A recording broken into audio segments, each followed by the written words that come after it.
Hello and welcome to my channel. My name is Lukhaup, and today with this video I would like to take you with me to the land of the rainbow fish, the colorful crayfish, new shrimp species and above all, adventure. Welcome to West Papua. South of the equator and just 160 kilometers north of the Australian peninsula York lies the second biggest island on the planet, Papua New Guinea.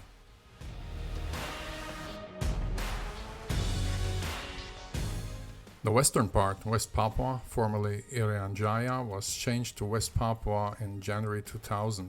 This part belongs to Indonesia. Papua New Guinea claims the eastern part of the landmass. Large parts of the islands are still unexplored, and so scientists keep coming up with new species from this region all the time. I myself could describe several species from this part of the world, from the genus Cherax. Here you can see Cherax aliciae. And then, of course, the species that I described after Edward Snowden, Cherax snowden, or recently, in fact 10 days ago, I published a paper with this species, Cherax Wagenknechte, a species I named after a left-wing politician from Germany. It was all over the news. On the second expedition to Papua, of course, I found several of the species that I described in the habitat, like Cherax snowden, Cherax Wagenknechte and Cherax holtuisi. We went from Sorong to the Ayamaru lakes, from there to Lake Utar or Lake Ajtinjo, from there to Teminobuan, Haha, and back to Sorong. This was a trip about 10 days. Traveling in Papua is kind of difficult. In fact, it was difficult to get to the place, and then in the place, if it's a remote place, you have to organize a car, and that's problematic. It's expensive. Then, of course, I'm very picky with the food. It's kind of difficult as well.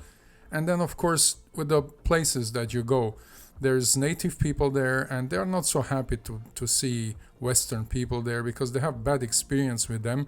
So they don't welcome them with open arms. And usually, or very often, I got in trouble because I was just in the place, you know. Very often it's Holy Land, or most of it is Holy Land. And if you go to the Holy Land, the only thing that keeps them of killing you is if you pay them. So if you are on land, it means that you have to pay them. If you go on the water, it's a different habitat, so you have to pay again. And here I would like to give thanks to Martin Luther Salosa. He's an explorer, activist. In fact, he's a doctor, but he took me around in Papua. He brought me to the good places. He's a local from Ayamaru. So we went to Ayamaru, and close to Lake Ayamaru we found this little creek, very clear water, temperature 24-25 degrees Celsius. And this drains into Lake Ayamaru, and in the lake itself the temperature can go up to 31 degrees Celsius. The reason I stopped here was because I described a species from this place in 2008, Cherax posmani. And very characteristic for this species is this blue legs, shiny blue legs that it has. And also, of course, it's a beautiful color. The chelis are blue-purple. And depending on the place in the area, what creek, because there are several creeks there, the species can have different colors. In the same creeks, we found also a new species of shrimp. We are not very sure what species it is. It could be very well a new species. Only thing that we know, it's a caridina. Usually crabs and crayfish don't occur in the same place, but here, yes, and that is the amazing thing. We don't know exactly what crab this is. I think it's from the genus Holtuisiana, but literature is not very complete of this part of the world when it comes to crabs. There is no person really busy with these species here, and there's a lot of new species in Papua. Also a Macobrachium, which is also amazing, in the same habitat with crabs, crayfish, shrimp, a Macobrachium species. I'm pretty sure that it's a new species here as well. With the fish it was more easy, in this case a Glossogobius, but in and around the lake, in the waters, there's about 15 species described, but most of them are introduced, are not native. From Ayamaru we went to Lake Utar or Lake Ajtinjo, depends on how you want to call it. The locals call it Utar, and this is one of the clearest lakes in Indonesia. In fact, they say it's the clearest lake in Indonesia. And in West Papua we have a rainy season and a dry period. And during the rainy season, the water is like very clear, transparent, while in the dry season, you have it more bluish, greenish. In the rainy season, the water can raise up to 10 meters, as you can see on the rocks of the margins, so that's a lot. While I was there, I slept the night directly on the lake, and for me it was important to also talk to the locals. I had with me two of my friends, also collectors, Irianto Vahit, maybe you have heard of him. He has discovered a lot of crayfish. And I wanted to talk to them about how many crayfish are there in the lake, how they catch them, is there more species, and they told me they use these kind of traps. They put them out overnight and next morning they come and catch the crayfish, and they say it's plenty of crayfish, and they found 2 species in the lake, and I could confirm this. I found Cherax holtuisi and Cherax bosmani, but from bosmani the color is a little bit different than in Ayamaru. And like Lake Ayamaru, Lake Utar or Lake Ajtinjo is a karst lake. And here in the lake I found Busman's rainbow fish, Melanotenia busmani. It's one of the most popular rainbow fishes in the aquarium hobby. When fully matured, males display a very distinct pattern of half and half coloration, marked by a brilliant blue anterior and bright yellow to orange red posterior. In Lake Ayamaru we have the same species, but these 2 lakes are not connected. They are about 30 kilometers apart and separated by rugged karsts. So they are considered to be the same species. The fish from the 2 lakes display significant morphological differences. In clear lakes or clear rivers, there's not that much food around to find for the fish, so when I went into the water, I disturbed the silt and the detritus. The fish have been immediately there to see if they can find something to feed on. So the reason why I went to this lake is because in 2006 I could describe a crayfish species from here, Cherax holtuisi. And if you look at the species, it has reduced eyes, pale whitish coloration, so that means that this crayfish is on the way to be a cave species. If you look at the region, it's a karstic limestone region. Of course, there's a lot of holes in the ground and in the lake as well, so this species went underground. In 10 or 20,000 years, it will be a fully cave species.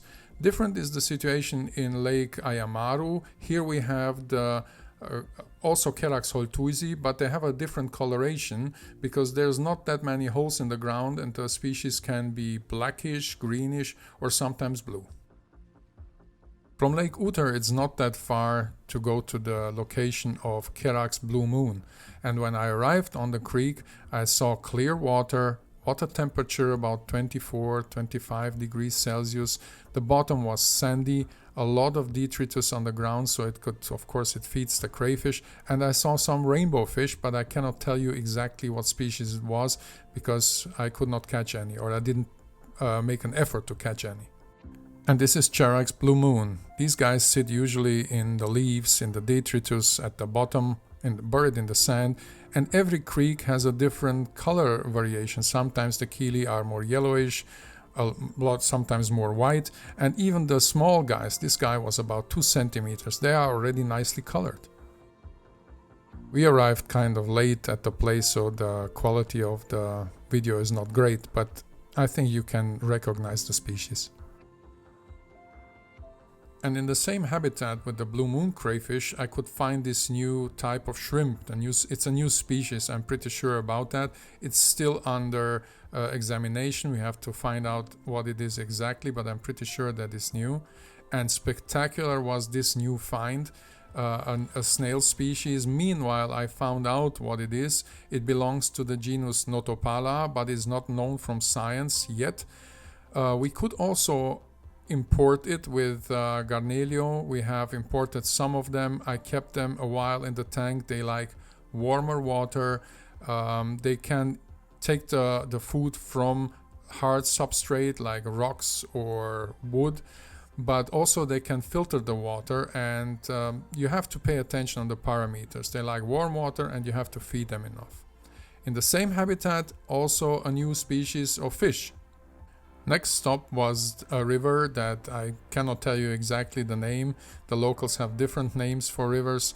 It was the location of Kerax Snowden, or one of the location of Kerax Snowden. And here we can see an animal that is more orange colored. Kerax Snowden will also split up in probably two species. One species that is more underground, because the region is, as like in Ayamaru, Ajtinjo, very a karst region. There's a lot of holes in the ground, and the part of the population will go underground, because usually Kerax Snowden is colored greenish or brownish, yellowish.